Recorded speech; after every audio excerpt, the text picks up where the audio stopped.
Isang malutong na sampal ang gumising kay Shara mula sa kanyang bangungot. Ngunit hindi siya natutulog. Naramdaman niya ang matinding hapdi sa kanyang pisngi, kasabay ng ugong sa kanyang tainga. Ang ingay ng mga tao sa paligid, ang mahinang tunog ng musika sa mamahaling coffee shop, lahat ay tila humina at naging isang malayong alingaw-ngaw na lamang. Ang tanging malinaw sa kanya ay ang mukha ng lalaking nasa harapan niya. Si Rocky, ang kanyang nobyo, ang lalaking sumampal sa kanya. At sa tabi nito, nakatayo si Gladys, ang kanyang matalik na kaibigan na may ngisi sa labi na puno ng tagumpay. Bago pa man niya maramdaman ang sakit, naramdaman niya muna ang hiya. Ang mga mata ng lahat ng tao sa loob ng kafe ay nakatuon sa kanya, na ngayon ay napaluhod sa malamig na sahig. Ang kanyang mundo, ang kanyang puso, ay gumuho sa isang iglap. Ilang minuto lang ang nakalipas, nanginginig ang mga kamay niyang inilapag, ang mga litrato sa lamesa. Mga litratong nagpapakita ng pagtataksil ng dalawang taong pinakamahalaga sa kanya. Inaasahan niya ang pagtanggi, ang paghingi ng tawad, ang pagsisisi, pero hindi iyon ang nakuha niya. At ano ngayon, Shara? Tanong ni Rocky. Ang boses ay walang bahid ng pagsisisi, malamig, mapangmata. Akala mo ba, sa'yo iikot ang mundo ko? Masyado kang naniwala sa mga fairy tale. Bawat salita ay parang karayom na tumutusok sa puso ni Shara. Pero, mahal mo ako. Halos pabulong niyang sabi. Isang huling pagsusuma mo. Isang halakhak ang kumawala mula kay Gladys. Lumapit ito at hinaplos ang buhok ni Shara na parang isang aso. Gising, Shara, sabi nito. Puno ng lason ang bawat pantig. Ginising ka lang namin sa katotohanan. Isang katotohanan na matagal mo nang tinatakbuhan. Ano? Anong ibig mong sabihin? Ngumisi si Gladys at sa ngising iyon, nakita ni Shara ang tunay na demonyo sa likod ng maskara ng kanyang kaibigan. Hindi ka nababagay sa mundong ito. Sa mundo ni Rocky, isa ka lang ampon, Shara. Isang pulot sa kung saang basurahan na pinagtiyaga ang palakihin ng mga Wilson. Pero hanggang dun ka lang. Kahit kailan, hindi ka magiging katulad namin. Ang mga salitang iyon ang pumatay sa kanya. Hindi ang mga litrato, hindi ang pagtataksil, kundi ang mga salitang iyon. Gladys, kaibigan kita. Umiiyak na sabi ni Shara. At ako, minahal kita. Sigaw niya. Ngayon ay bumaling kay Rocky. Tumayo siya mula sa pagkakasalampak sa sahig. Ang nanginginig niyang mga binti ay pilit niyang pinatatag. Naniwala ako sa'yo. Sa lahat ng pangako mo. Nakita ni Shara ang pag-igting ng panga ni Rocky, ang pagkuyom ng kamao nito, ang galit sa mga mata nito na hindi niya maintindihan kung saan nanggagaling. Huwag na huwag mo akong sisigawan, mariing sabi ni Rocky, bago itinaas ang kanyang kamay. At ang sampal na nagpabasag sa lahat. Natahimik ang buong coffee shop. Ang tanging maririnig ay ang mahinang paghikbi ni Shara habang nakaluhod siyang muli, talunan at wasak. Ngunit sa gitna ng nakabibinging katahimikan, isang malakas na tunog ang bumasag dito. Ang pinto ng kafe ay bumukas ng malakas. Sabay-sabay na pumasok ang ilang mga lalaking nakaitim na uniforme. Ang kanilang mga mukha ay seryoso at walang emosyon. Ang kanilang mga galaw ay sabay-sabay, disiplinado, at nagpapahiwatig ng kapangyarihan. Humawi sila, at mula sa kanilang likuran ay lumabas ang isang matangkad na lalaki, nasa mga 50 anyos, na may tindig ng isang general. Ang kanyang uniforme ay mas marangya, may mga gintong medalya sa dibdib. Naglakad siya ng may awtoridad. Ang kanyang mga mata ay hindi tumitingin sa kahit sino maliban sa isang tao. Diretso siyang lumapit sa kinaroroonan ni Shara. Napatingin si Rocky at Gladys, nagtataka at tila naiirita sa eksenang nangyayari. Excuse me, sino kayo? Mataray na tanong ni Gladys. Ngunit hindi siya pinansin ng lalaki. Sa harap ng lahat, sa harap ni na Rocky at Gladys, ang lalaking may mataas na ranggo ay dahan-dahang lumuhod sa isang tuhod sa harap ni Shara na nasa sahig pa rin. Napatigil sa pag-iyak si Shara. Napatingala siya, gulat at naguguluhan. Ang lalaki ay yumuko ng may buong paggalang. Prinsesa Ariane Shara Duhali, sabi nito. Ang kanyang boses ay malakas, malinaw, at puno ng respeto, umaling-awngaw sa bawat sulok ng tahimik na kafe. Narito kami para sunduin ka. Parang bombang sumabog ang mga salitang yon. Si Rocky at Gladys ay napanganga, hindi makapaniwala. Si Shara ay umiling-iling.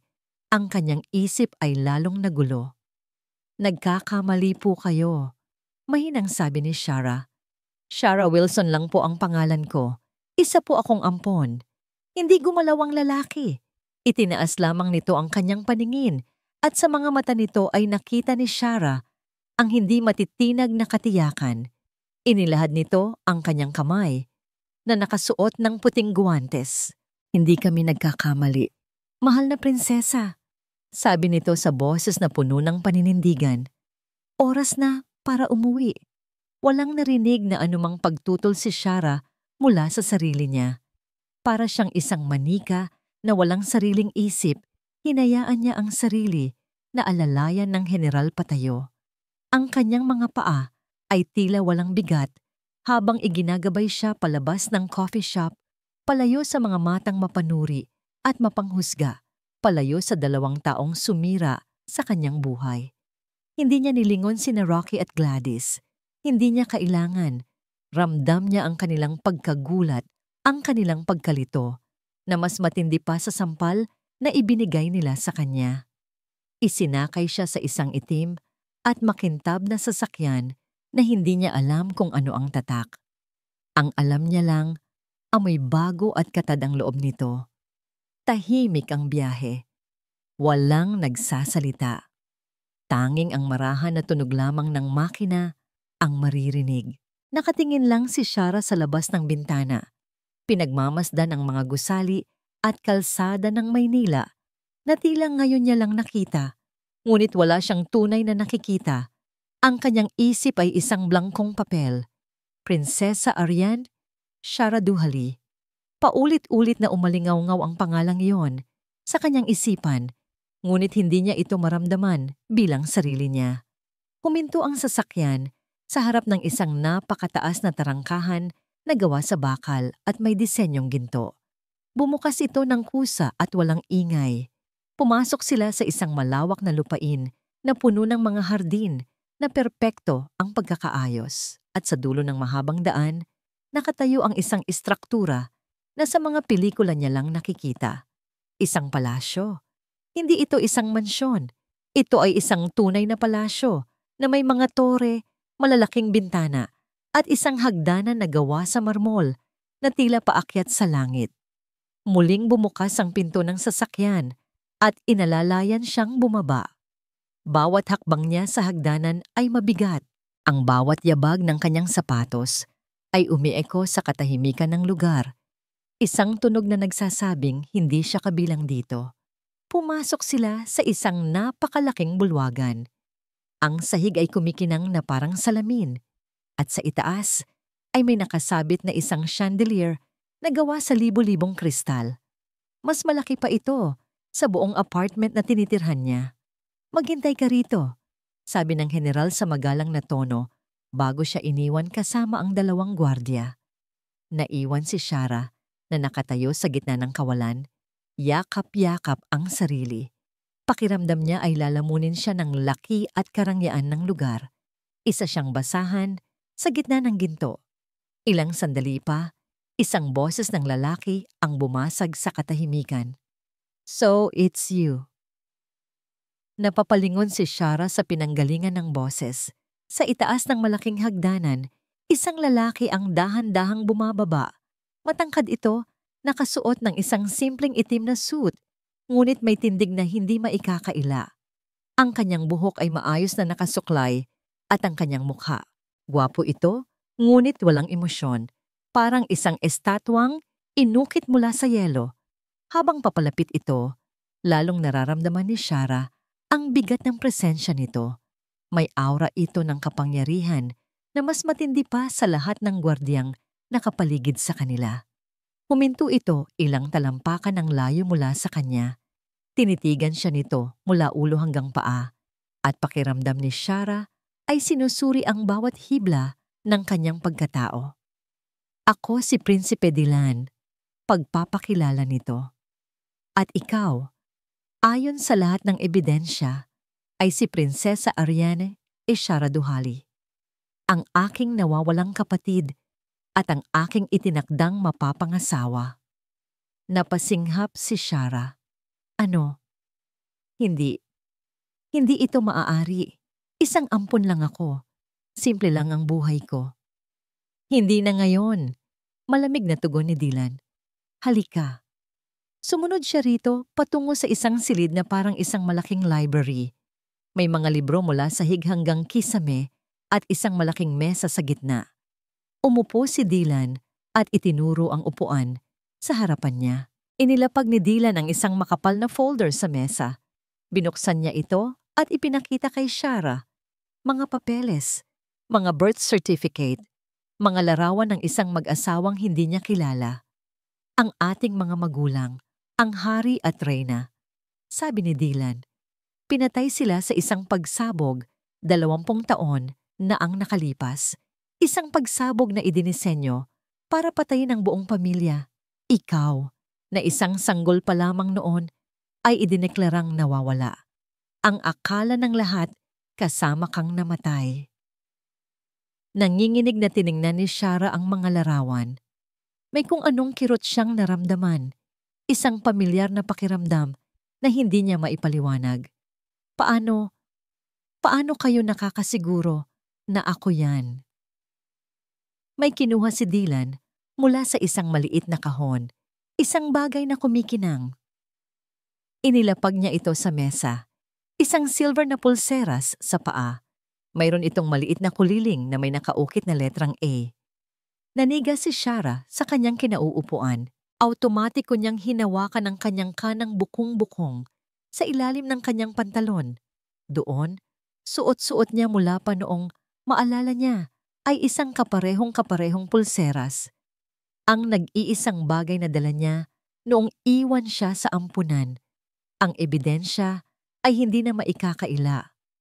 Unti-unting bumuhos ang mga luha sa kanyang mga mata.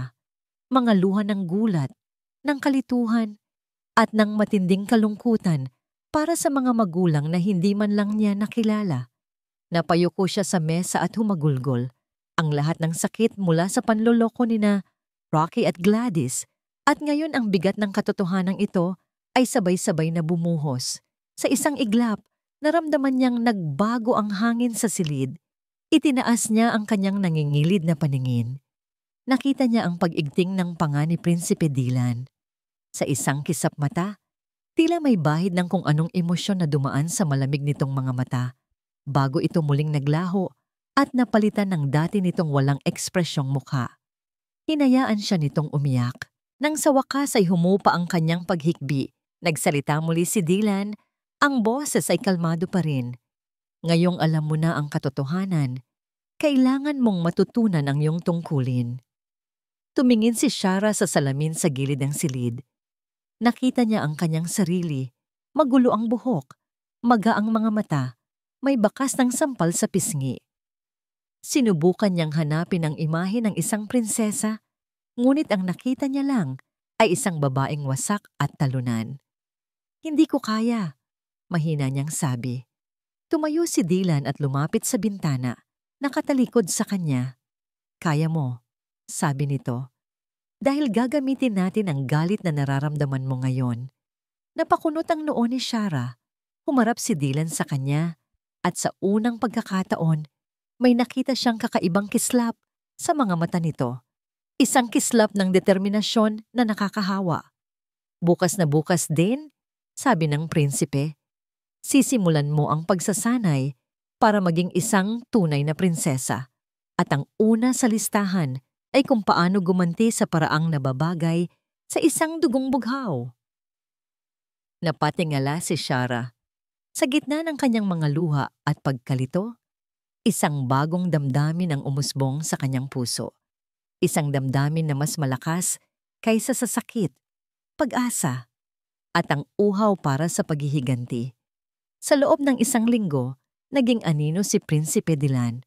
Mula sa bintana ng kanyang pag-aaral, mula sa mga siwang ng mga pinto, mula sa dilim ng mga pasilyo, pinanood niya si Shara. Sa simula, ito ay isang obligasyon. Tungkulin niyang siguruhin na ang babaeng biglang pumasok sa kanilang buhay ay karapat-dapat sa pangalang duhali. Kailangan niyang suriin ang bawat kilos nito, bawat salita, bawat kahinaan. Ang unang araw ay isang sakuna. Sa aralin nito sa tamang pag-uugali, halos mabasag ni Shara ang isang antigong florera nang subukan niyang mag-curtsy. Sa hapunan, ginamit niya ang maling kubyertos na naging dahilan ng mahinang pagtawa mula sa ilang mga katulong. Nakita ni Dylan ang pamumula ng mukha ni Shara, ang pagyuko ng ulo nito sa hiya. Ito ang kahinaan, isip ni Dylan, ang pagiging emosyonal. Ngunit kinabukasan, iba na ang kanyang nakita. Pinanood niya ito sa kanilang malawak na silid-aklatan habang tinuturuan ng kasaysayan ng kanilang kaharian. Ang guro, isang matandang lalaki na may makapal na salamin, ay nagsasalita sa monotonong boses. Halata ang pagkabagot sa mukha ni Shara. Ngunit sa halip na magreklamo, nagtanong ito, kung ang pamilya Valderrama po ay matagal ng katunggalili ng mga duhali, bakit sila binigyan ng mahalagang posisyon sa kalakalan pagkatapos ng digmaan sa Hilaga? Natigilan ang guro. Maging si Dylan, na nakatayo sa likod ng isang estante ng libro, ay napahinto. Ito ay isang tanong na nagpapakita ng matalas na pag-iisip, hindi lamang basta pagsasaulo ng mga petsa at pangalan. Dahil, iyon ang nakasaad sa kasunduang pangkapayapaan, mahal na prinsesa, sagot ng guro. Ibig sabihin, kahit sa kapayapaan, binigyan pa rin natin sila ng kapangyarihan para palakasin ang kanilang sarili. Sagot ni Shara. Hindi po ba iyon parang pag-aalaga ng ahas sa sarili mong bakuran? Sa sandaling iyon, nakita ni Dylan ang isang bagay na higit pa sa isang ampon na nalilito. Nakita niya ang talas ng isang estratehista. Ang pinakanagulat sa kanya ay nangyari sa klase nito ng pagsasayaw. Ang waltz, na may mga tiyak na bilang at formal na galaw, ay isang pagsubok para kay Shara. Sa isang pag-ikot, natapilok siya at bumagsak sa sahig na gawa sa kahoy. Agad na lumapit ang dance instructor para tulungan siya. "Huwag po," sabi ni Shara, habang itinataas ang isang kamay para pigilan ito. Dahan-dahan, siya mismo ang tumayo. Pinagpagan niya ang kanyang bestida, huminga ng malalim, at tumingin sa instructor. "Ulitin po natin." Walang bahid ng hiya, walang luha, tanging puro determinasyon. Pinanood ni Dylan ang lahat ng iyon mula sa balkonahe sa itaas ng ballroom. Sa unang pagkakataon, naramdaman ni Dylan ang isang bagay na hindi niya inaasahan. Paghanga. Ang babaeng ito, na inalipusta at sinaktan, ay may bakal na kalooban sa likod ng kanyang malungkot na mga mata. Kinagabihan, ipinatawag niya si General Mateo sa kanyang opisina. "Ano ang balita?" tanong ni Dylan, habang nakatingin sa mga ilaw ng syudad mula sa kanyang bintana. "Mahal na prinsipe, kumpirmadong babagsak na ang kumpanya ni Mr. Rocky Villanueva. Marami siyang masamang desisyon sa negosyo nitong mga nakaraang buwan." Ulat ng general. "At tungkol kay Miss Gladys Reyes, may natuklasan ang aming mga tauhan. Mayroon siyang mga regular na transaksyon sa isang bank account sa ibang bansa. Isang account na mahirap matunto ng pinagmulan." Humarap si Dylan. "Valderrama? Hindi pa po kami sigurado, pero malaki ang posibilidad." Tumango si Dylan. Ang kanyang hinala ay nagkakaroon ng laman. Hindi ito simpleng pagtataksil ng magkaibigan. May mas malaking laro na nangyayari. Isang katok sa pinto ang pumutol sa kanilang pag-uusap. Pumasok si Shara. Iba na ang tindig niya ngayon. Hindi na siya ang babaeng nakayuko at takot. Mayroon ng bigat at kumpiyansa sa kanyang mga balikat. Nakasuot siya ng isang simpleng bestida, ngunit dala niya ito na parang isang reyna. "Prinsipe Dylan," sabi niya. Ang kanyang boses ay matatag. "Nais ko lang sabihin na handa na ako." Nagkatinginan si Dylan at General Mateo. Yumuko ang general at tahimik na lumabas ng silid. Isinara ang pinto sa likuran niya. "Handa para saan?" tanong ni Dylan. Kahit alam na niya ang sagot. Lumapit si Shara sa kanyang mesa.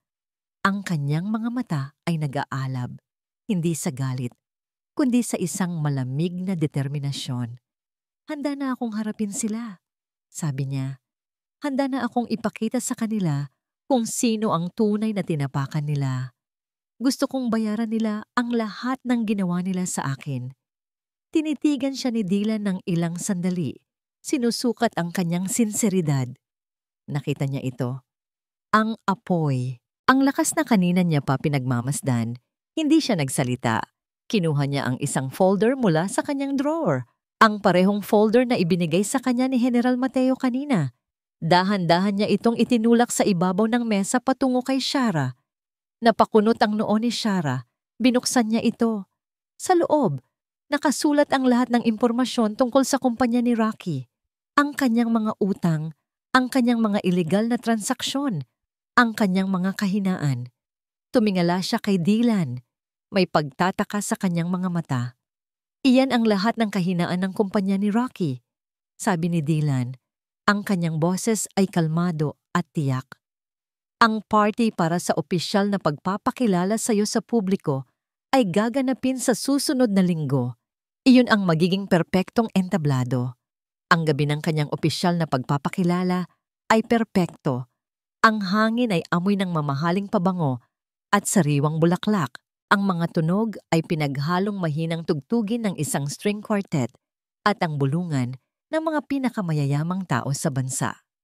Ang mga ilaw mula sa mga dambuhalang chandelier ay nagpapakislap sa mga alahas at mga kopita ng champagne. At sa gitna ng lahat ng ito, nakatayo si Shara sa tuktok ng engrandeng hagdanan. Suot ang isang damit na kulay ng hating gabi na may mga maliliit na diamanting kumikinang na parang mga bituin. Humigpit ang hawak niya sa malamig na barandilya. Sa isang saglit, bumalik ang imahe ng dating Shara, ang ampon na laging nakayuko, ang babaeng laging takot na baka hindi siya nababagay. Ngunit habang tinitingnan niya ang dagat ng mga taong nasa ibaba, isang bagong damdamin ang pumalit sa takot. Kapangyarihan. Huminga siya ng malalim. Sinimulan niyang bumaba sa hagdan. Bawat hakbang niya ay may bigat. Bawat hakbang niya ay may layunin. Sa pagbaba niya, isa-isang napapahinto sa pag-uusap ang mga bisita. Ang kanilang mga mata ay napako sa kanya. Mga matang puno ng pagkamangha, pagtataka, at paghanga. Natigil ang lahat. Ang musika, ang bulungan, ang paggalaw. Tanging siya na lang ang gumagalaw sa ilalim ng mga ilaw. At doon, sa gitna ng mga tao, nakita niya sila. Si Rocky, na nakasuot ng mamahaling tuksido, ay nakanganga habang hawak ang kanyang kopita. At si Gladys, sa kanyang pulang bestida, ay namumutla. Ang kanyang mga mata ay nanlalaki sa hindi makapaniwalang pagkainggit. Ang mga itsura nila ay sapat ng gantimpala para kay Shara. Ngunit nagsisimula pa lang siya. Nang makarating siya sa ibaba, sinalubong siya ni Prinsipe Dylan. Bahagya itong yumukod at inilahad ang kamay. Tinanggap ito ni Shara at sabay silang naglakad patungo sa gitna ng bulwagan. Isang serbidor ang nag-abot sa kanya ng isang kopita ng champagne. Itinaas ito ni Shara. Agad na tumahimik ang lahat. Naghihintay sa kanyang sasabihin, "Magandang gabi sa inyong lahat." Panimula niya, ang kanyang boses ay malinaw at matatag. Walang bahid ng panginginig na nararamdaman niya sa loob. "Marami sa inyo ang nagtataka kung sino ako. Ang kwento ko ay parang isang fairy tale. Ngunit tulad ng lahat ng fairy tale, mayroon din itong mga kontrabida. Nakita niyang nagkatinginan sina Rocky at Gladys, tila hindi mapakali. Nagpatuloy si Shara. Ngayong gabi, nais kong magbigay ng isang paalala. Isang paalala tungkol sa pagtitiwala. Ang pagtitiwala ay parang isang salamin. Kapag nabasag, maaari mo itong subukang buuin, ngunit lagi mong makikita ang mga lamat. Itinuon niya ang kanyang mga mata kina Rocky at Gladys, at may mga tao na hindi lang binabasag ang salamin, sinasadya pa nila itong durugin at tapak-tapakan hanggang sa pulbos na lang ang matira. Isang senyas. Sa isang iglap, ang mga dambuhalang screen sa magkabilang gilid ng bulwagan na kanina'y nagpapakita ng mga magagandang tanawin ay biglang nag-itim. Pagkatapos, isa-isang lumabas ang mga kopya ng email, mga bank transaction, mga mensahe mula kay Rocky Villanueva para sa isang pekeng kumpanya. Ipasa ang pondo dito. Siguraduhing walang makakaalam. Isang bank statement mula kay Gladys Reyes, nagpapakita ng malaking halaga ng perang pumasok mula sa kumpanya ni Shara kung saan siya nagtatrabaho bilang accountant. Isang kolektibong paghinga ng pagkagulat ang narinig mula sa mga bisita. Nagsimula ang mga bulong-bulungan, malakas at hindi na napigilan. Mandurugas pala ang Villanueva na yan. At yung babae, ninakawan niya ang sarili niyang kaibigan. Namutla si Rocky na parang isang patay. Nabitawan niya ang kanyang kopita at nabasag ito sa sahig na marmol. Si Gladys naman ay nanginginig na parang isang dahon. Pilit na hinahanap ang daan palabas, ngunit napapaligiran na siya ng mga matang mapanghusga. Ang kanilang mga kasosyo sa negosyo ay isa-isang lumalayo. Ang kanilang mga kaibigan ay umiiwas ng tingin. Sa isang iglap, ang 2 taong nasa tuktok ng kanilang mundo ay naging mga pulubi sa lipunan, itinakwil at kinasuklaman. Sa gitna ng kaguluhan, naramdaman ni Shara ang isang kamay na dahan-dahang humawak sa kanyang baywang. Si Dylan. Nakatayo ito sa kanyang tabi, isang tahimik na haligi ng suporta. Ang kilos na yon ay isang malinaw na mensahe sa lahat. Ang prinsesa ay hindi nag-iisa. Nakatayo si Shara, matatag at taas noo. Pinanood niya ang pagguho ng mundo ni Rocky at Gladys. Ito na. Ito ang matamis na ganti. Ngunit sa gitna ng kanyang tagumpay, sumigaw si Rocky. Puno ng desperasyon at galit ang kanyang boses. Magsisisi ka rito, Shara. Magsisisi ka. Sigaw niya. Ang kanyang muka ay puno ng puot. Hindi mo alam kung sino ang binabangga mo. Ang banta ay tila walang laman. Isang huling pag-ungol ng isang hayop na sugatan. Ngunit sa kung anong dahilan, isang maliit na butil ng kaba ang itinanim nito sa puso ni Shara. Kinabukasan, ang araw ay sumikat na parang walang nangyari. Ngunit para kay Shara, ang sikat ng araw ay tila walang kulay. Inasahan niya ang pakiramdam ng tagumpay. Ang matamis na kasiyahan ng paghihiganti. Inakala niya na sa paggising niya, ang bigat sa kanyang dibdib ay maglalaho na, papalitan ng kapayapaan. Ngunit hindi iyon ang nangyari. Habang nakaupo siya sa hardin ng palasyo, sa gitna ng mga rosas na mas perpekto pa kaysa sa mga larawan, ang nararamdaman niya lang ay isang malalim na kahungkagan. Pinanood niya ang pagbagsak ni Rocky at Gladys. Nakuha niya ang hustisya, pero bakit parang siya pa rin ang talo? Bakit ang pakiramdam ay mas lalo siyang nawalan? Isang anino ang tumabon sa kanya. Napatingala siya. Si Prinsipe Dylan.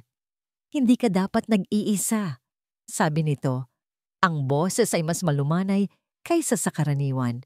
Hindi sumagot si Shara. Ibinaba niya ang kanyang tingin sa isang rosas na unti-unti nang nalalanta. Umupo si Dylan sa tabi niya sa bangkong gawa sa bato. Sa unang pagkakataon, hindi sila napapaligiran ng mga guro o mga gwardiya. Silang 2 lang. Noong una kong nalaman na pinatay ang ating mga magulang, panimula ni Dylan na ikinagulat ni Shara, ang tanging nasa isip ko ay paghihiganti. Inaral ko ang lahat tungkol sa ating mga kaaway. Bawat gabi, ang pinaplano ko ay kung paano sila pababagsakin. Naging iyon ang buong buhay ko.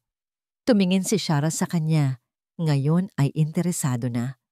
At, nagtagumpay ka ba? Tanong niya. Umiling si Dylan. Hindi. Dahil habang abala ako sa pagpaplano ng ganti, unti-unting namamatay ang kaharian. Ang mga tao ay nagugutom, ang katiwalian ay laganap. Doon ko natutunan na ang paghihiganti ay parang pag-inom ng lason at paghihintay na mamatay ang iyong kaaway. Sa huli, ikaw lang din ang masasaktan. Ang mga salita ni Dylan ay tumagos sa puso ni Shara. Iyon mismo ang nararamdaman niya. Isang lason na kumakalat sa kanyang kaluluwa. Isang sandali ng katahimikan ang namagitan sa kanila. Isang komportableng katahimikan. Sa sandaling iyon, hindi siya ang prinsesa at hindi rin ito ang prinsipe. Sila ay dalawang taong nakakaintindi sa sakit ng isa't isa. Ngunit ang sandaling iyon ay biglang binasag. Isang katulong ang nagmamadaling lumapit sa kanila. Ang mukha ay puno ng pagkabahala. Mahal na prinsipe, mahal na prinsesa. Sabi nito, habol ang hininga.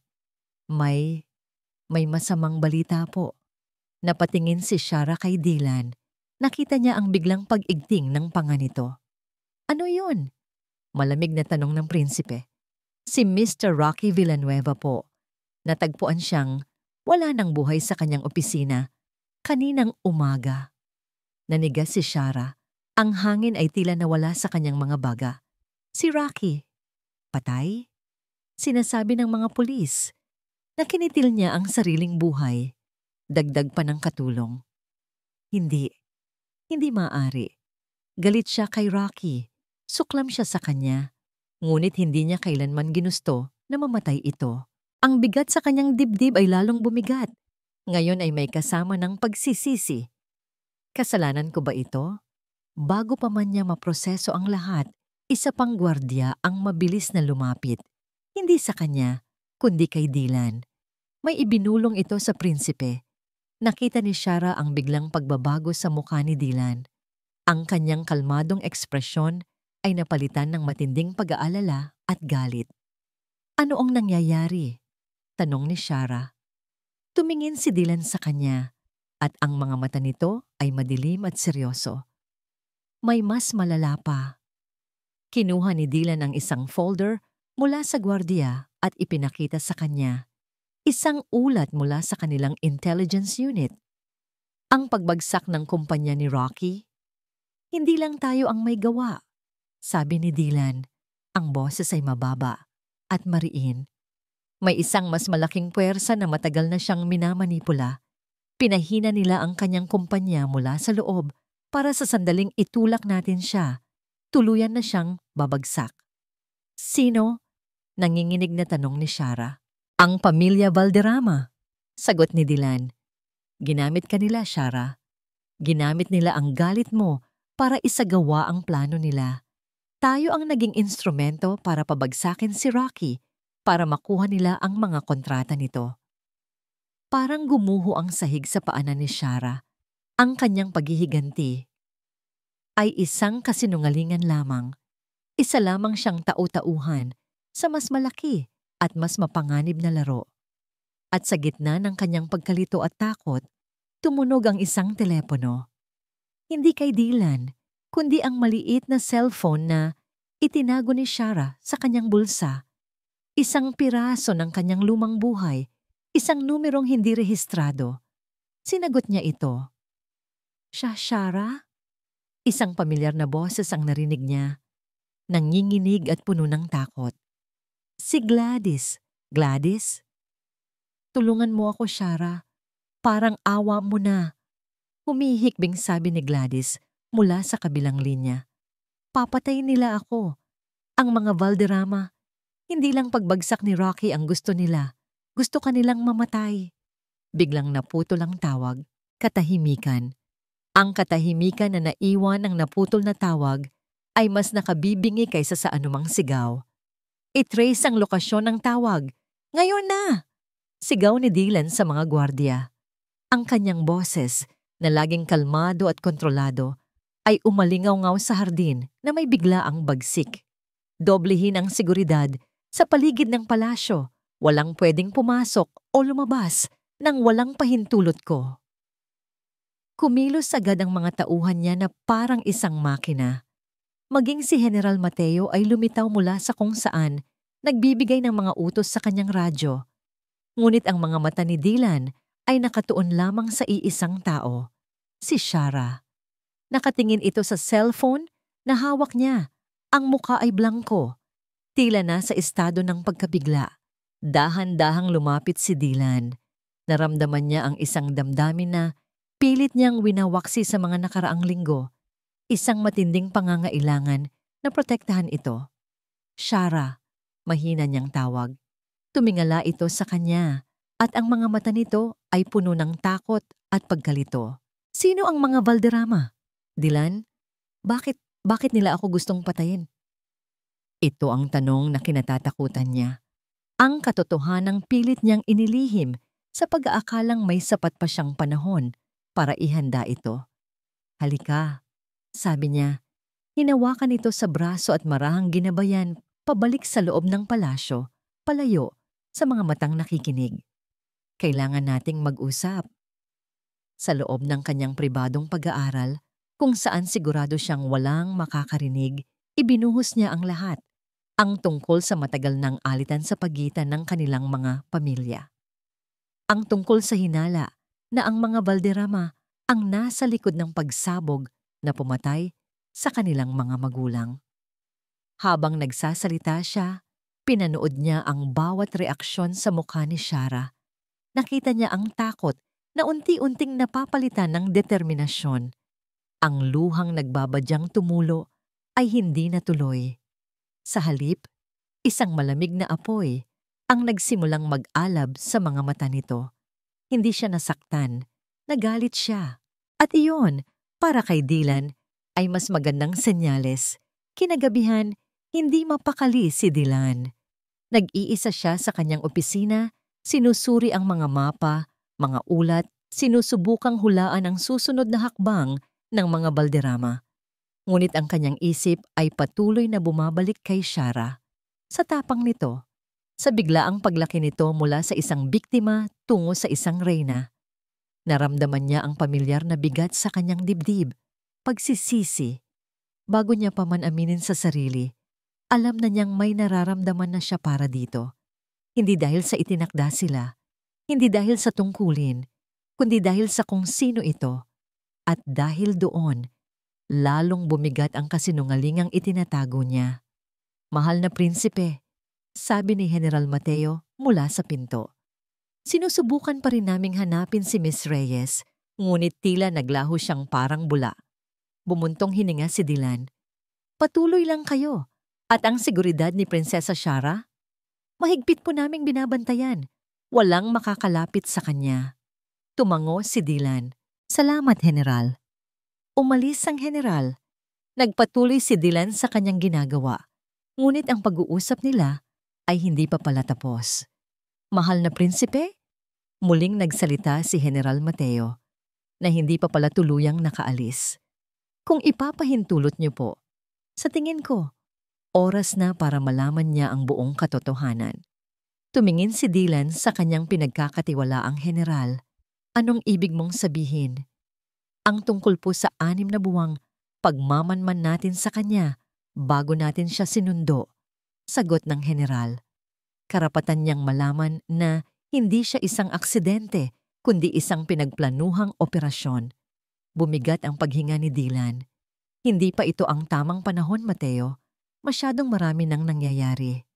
Sa lahat ng dapat niyang malaman, iyon po ang pinakamahalaga, giit ng general, para malaman niya kung gaano siya kahalaga sa atin, sa inyo. Yumuko ang general at tuluyan ng umalis. Naiwan si Dylan sa kanyang mga iniisip. Tama si Mateo. Ngunit paano niya sasabihin? Paano niya aaminin na pinanood niya ito mula sa malayo? Pinag-aralan na parang isang subject bago siya nagpasya na karapat-dapat itong bawiin? Naisipan niyang hanapin si Shara Kailangan nilang mag-usap. Ngayon na. Naglakad siya sa mga pasilyo ng palasyo, ngunit hindi niya ito mahanap sa silid nito o sa hardin o sa silid-aklatan. Nagsimula siyang kabahan at doon, malapit sa opisina niya, narinig niya ang dalawang boses. Napatigil siya sa likod ng isang haligi, si Shara at si General Mateo. "Ano pong ibig niyong sabihin?" tanong ni Shara. Ang boses ay naguguluhan at sumagot ang general, hindi alam na nakikinig ang prinsipe sa dilim. "Mahal na prinsesa, ang paghahanap sa inyo ay hindi isang biglaang pangyayari. 6 na buwan naming minanmana ng inyong kilos ang inyong pagkatao. Kailangang masiguro ng mahal na prinsipe na kayo ay may sapat na lakas ng loob bago kayo opisyal na kunin." 6 na buwan? Narinig ni Dylan ang panginginig sa boses ni Shara. "Opo," kumpirma ng general. "Ganoon po kayo kahalaga. Ang pagkatao ninyo ay dumaan sa masusing pagsusuri tulad ng isang eksperimento kung inyong mamarapati ng salita." Isang nakabibinging katahimikan. Dahan-dahang lumabas si Shara mula sa kinatatayuan niya, papasok sa liwanag. At mula sa dilim, lumabas din si Dylan. Nagtama ang kanilang mga mata. Nakita ni Dylan ang lahat sa mga mata ni Shara. Ang pagkabigla, ang sakit, at ang pinakamasakit sa lahat, ang panibagong pagtataksil mula sa kanya. Ang taong nagsimula na nitong pagkatiwalaan. "Lahat ng ito ay plano mo lang pala?" tanong ni Shara. Ang mga luha ay nagsimula nang mamuo sa gilid ng kanyang mga mata.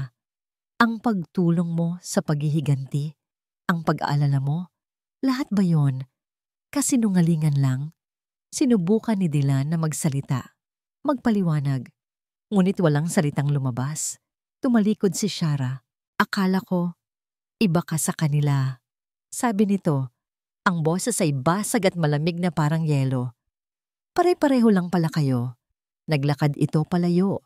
Bawat hakbang ay parang isang sampal sa mukha ni Dylan na naiwang nakatayo sa dilim, nalulunod sa bigat ng kanyang sariling mga lihim. Ang mga sumunod na araw ay isang malamig na digmaan. Nag-iiwasan sila ni Dylan na parang dalawang estranghero na napilitang tumira sa iisang bahay. Kung nasa silid-aklatan si Shara, nasa opisina ito. Kung nasa hardin siya, nasa kabilang dulo ito ng palasyo. Ang dating namumuong koneksyon sa pagitan nila ay napalitan ng isang pader ng yelo. Para kay Shara, ang sakit ay mas matindi pa kaysa sa ginawa ni na Rocky at Gladys. Dahil kay Dylan, nagsimula siyang umasa. Nagsimula siya ng maniwala na mayroon siyang kakampi, isang taong makakaintindi sa kanya. Ngunit ang katotohanan na isa lang siyang piyesa sa plano nito, isang eksperimento, ay dumurog sa natitira niyang tiwala. Isang gabi, hindi siya makatulog.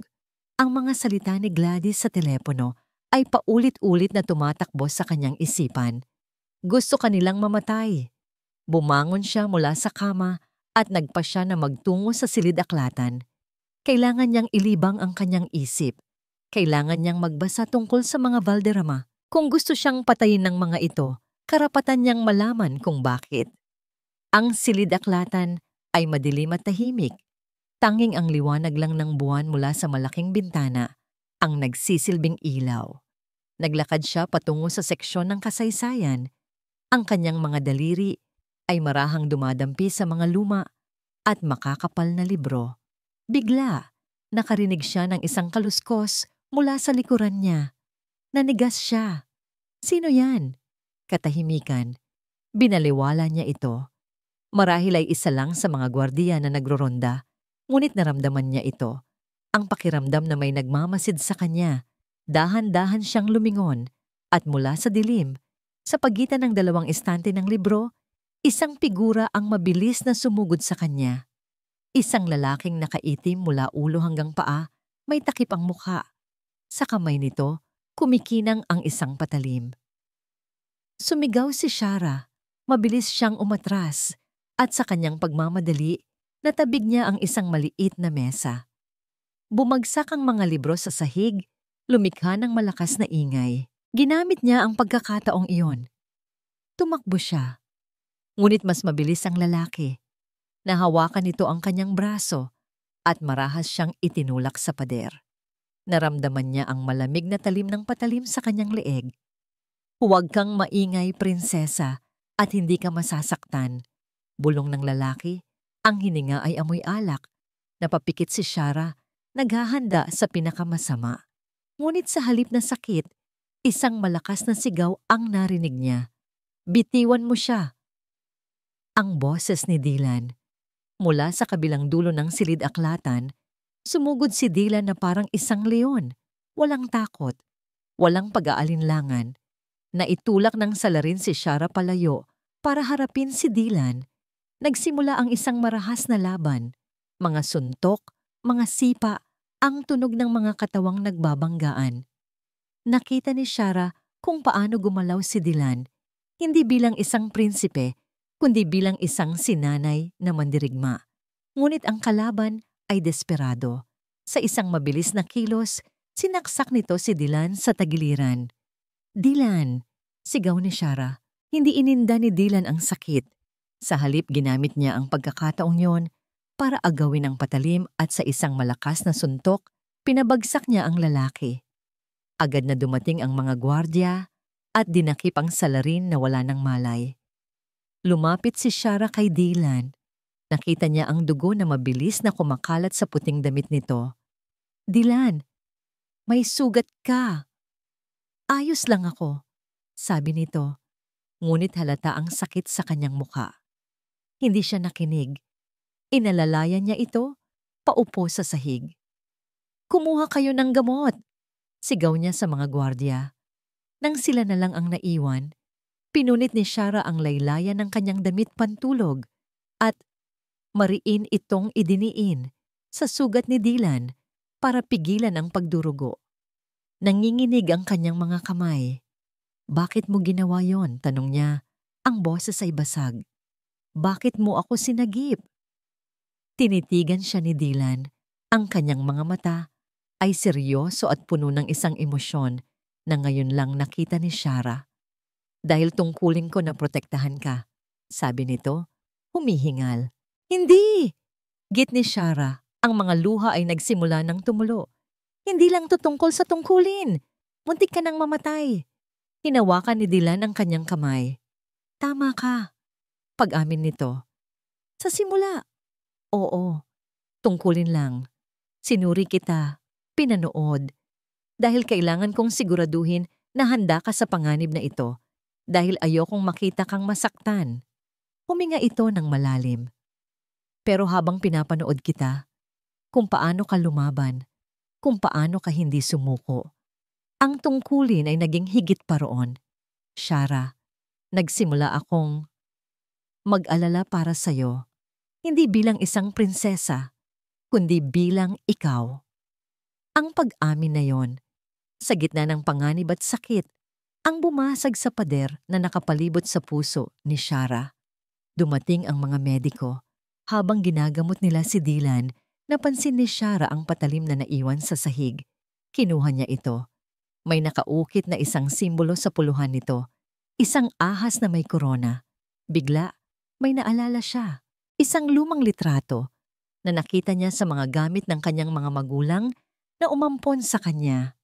Isang litrato ni Gladys noong bata pa ito, sa isang family reunion. Sa likod ng mga tao sa litrato, may isang bandila na may kaparehong simbolo. Ang simbolo ng pamilya Valderrama. Nabitawan niya ang patalim. Hindi biktima si Gladys.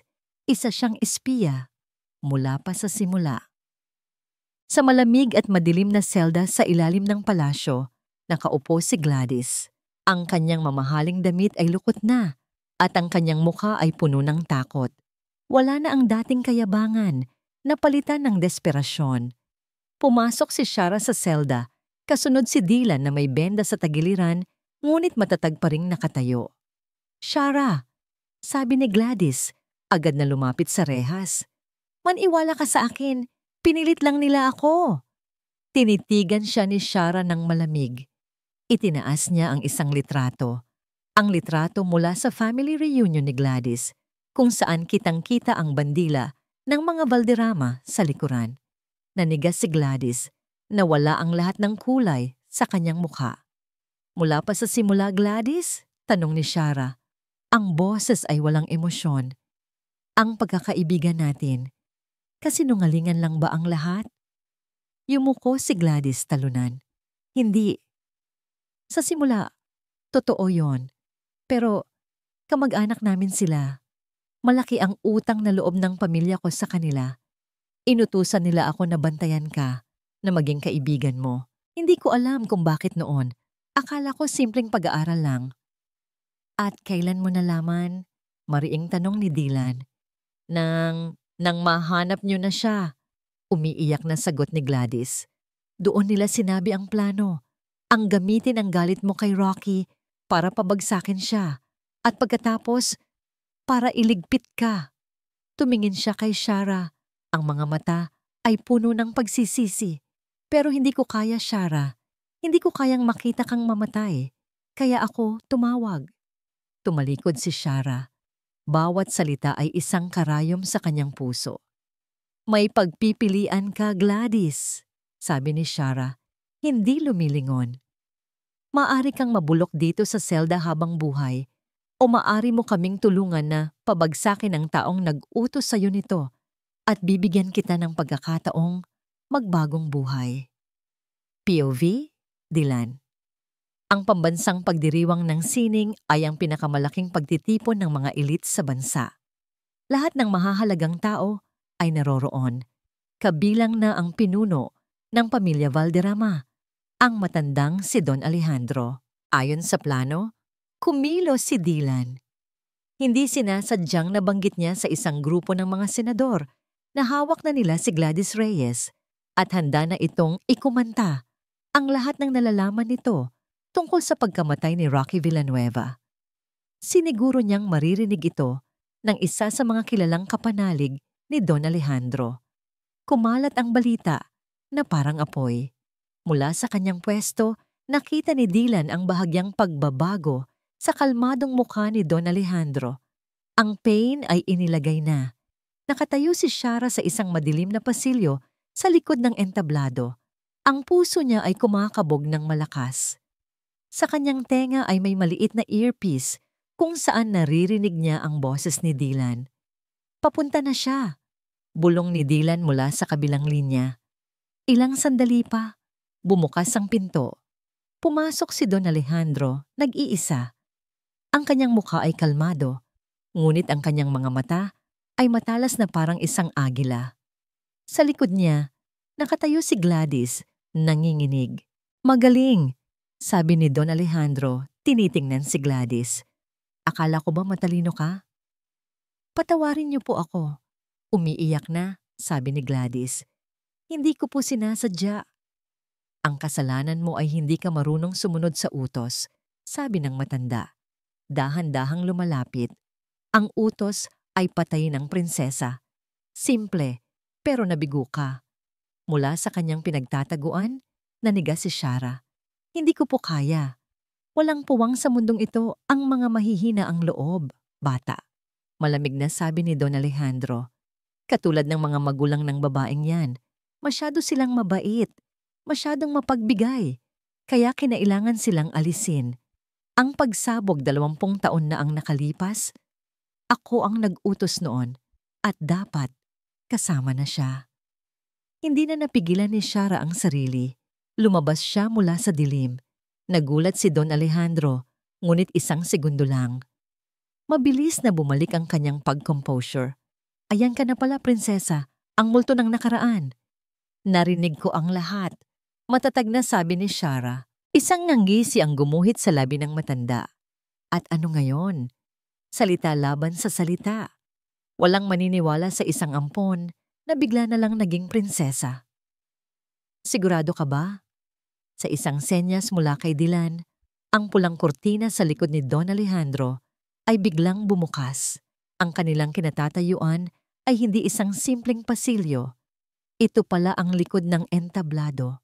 At ang kurtinang yon ang naghihiwalay sa kanila mula sa daan-daang bisita sa bulwagan.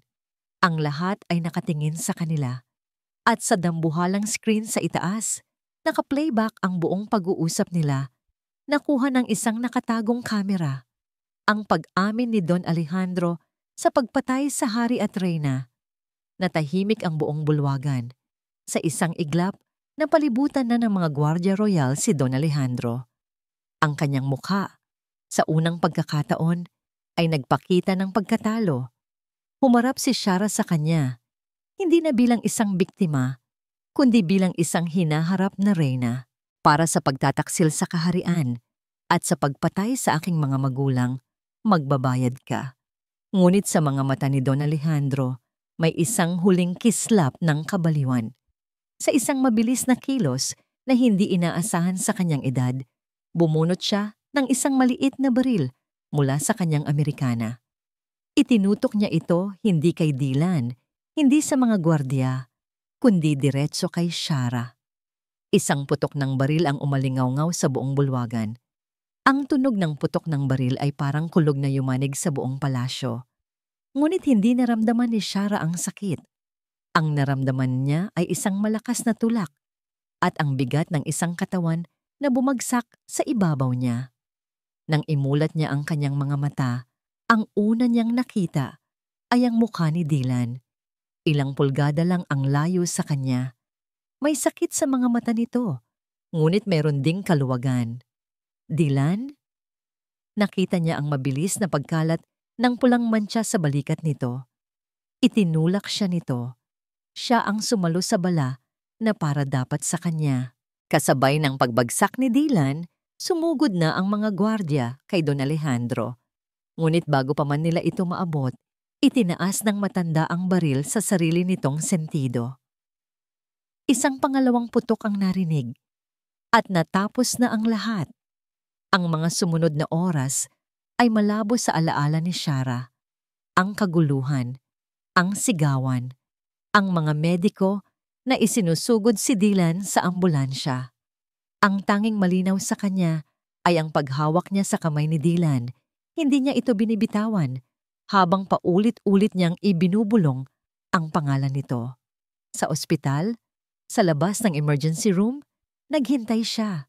Bawat minuto ay parang isang oras. Ang bawat tunog ng sapatos sa pasilyo ay nagpapakaba sa kanya. Doon, sa puting pader ng ospital, naintindihan niya ang lahat. Ang takot na nararamdaman niya ay hindi lang takot na mawalan ng isang kakampi. Ito ay takot na mawalan ng taong mahal niya. Nang sa wakas ay lumabas ang doktor at sinabing ligtas na si Dylan. Isang alon ng luha na hindi niya napigilan ang bumuhos mula sa kanyang mga mata. Mga luha ng pasasalamat, ng ginhawa at ng pag-ibig. Sa mga araw na nagdaan habang nagpapagaling si Dylan, si Shara ang umako ng pamamahala. Nakipagpulong siya sa mga ministro, gumawa ng mga desisyon at hinarap ang publiko. Ang babaeng dati isang ampon na puno ng pagdududa sa sarili ay naglaho na. Sa kanyang lugar, isang leader ang isinilang. Isang leader na may tapang ng isang mandirigma at puso ng isang ina. Tungkol kay Gladys, tinupad ni Shara ang kanyang pangako. Dahil sa kanyang kooperasyon, sa halip na habambuhay na pagkabilanggo, ipinatapon siya sa isang malayong probinsya. Binigyan ng bagong pagkakakilanlan at pagkakataong magsimulang muli, malayo sa anino ng mga Valderrama. Hindi ito paghihiganti, ito ay hustisya na may kasamang habag. Ilang buwan nang lumipas, ang kaharian ay payapa na. Ang pangalan ng mga Valderrama ay naging isang babala na lamang sa kasaysayan. Araw ng kanyang koronasyon. Habang naglalakad si Shara sa gitnang pasilyo ng katedral, suot ang puting damit at ang bigat ng isang gintong kapa, nakita niya ang mga taong nakangiti sa kanya. Mga taong minahal siya, hindi dahil sa kanyang dugo, kundi dahil sa kanyang mga gawa. Sa dulo ng pasilyo, sa tabi ng trono, naghihintay si Dylan. Ang kanyang balikat ay mayroon ng peklat, isang paalala ng kanilang pinagdaanan. Ngunit ang kanyang mga mata ay puno ng pagmamahal at paghanga. Nang matapos ang seremonya at opisyal na siyang iproklama bilang Reyna Arian Shara, hinarap niya ang kanyang mga tao. Ngunit bago pa man siya makapagsalita, isang bagay na hindi inaasahan ang nangyari. Lumuhod si Prinsipe Dylan sa kanyang harapan, sa harap ng buong kaharian. May kinuha ito mula sa kanyang bulsa. Hindi isang singsing na may diamante, kundi isang simpleng silver na pulsera sa paa na may maliit na kuliling, katulad ng sa kanya. Arian Shara Duhali, sabi ni Dylan. Ang kanyang boses ay umalingaw-ngaw sa sagradong lugar, hindi bilang isang prinsipe na tumutupad sa tungkulin, kundi bilang isang lalaking nagmamahal. Pakasalan mo ako, hindi dahil ikaw ang aking prinsesa o dahil ito ang ating tadhana. Pakasalan mo ako dahil ikaw ang babaeng mahal ko at hindi ko kayang mabuhay sa mundong ito nang wala ka. Napuno ng luha ang mga mata ni Shara, mga luha ng purong kaligayahan. Inilahad niya ang kanyang kamay at hinayaan si Dylan na isuot ang pulseras sa kanyang paa. Oo, Dylan, sagot niya. Oo. Tumayo si Dylan at sa harap ng kanilang mga tao, sa gitna ng malakas na palakpakan at sigawan ng kagalakan, hinalikan niya ang kanyang reyna. Mula sa balkonahe ng palasyo, magkahawak kamay nilang pinanood ang paglubog ng araw. Natagpuan na ni Shara ang lahat, ang kanyang pamilya, ang kanyang pagkatao, at ang kanyang pag-ibig. Ngunit ang pinakamahalaga sa lahat, natagpuan niya ang kanyang sarili. Ang kanyang halaga ay hindi nakabatay sa korona, sa kanyang ulo, o sa dugo, sa kanyang mga ugat, kundi sa lakas ng kanyang puso na nagawang lampasan ang lahat ng sakit para muling matutong magmahal. At habang nakatingin sila sa kinabukasan ng kanilang kaharian, isang ngangiti ng kapayapaan at katatagan ang sumilay sa labi ng reyna, handa sa anumang darating, kasama ang hari na kanyang pinili. Ito ay hindi ang pagtatapos ng kanyang fairy tale. Ito ay ang simula pa lamang.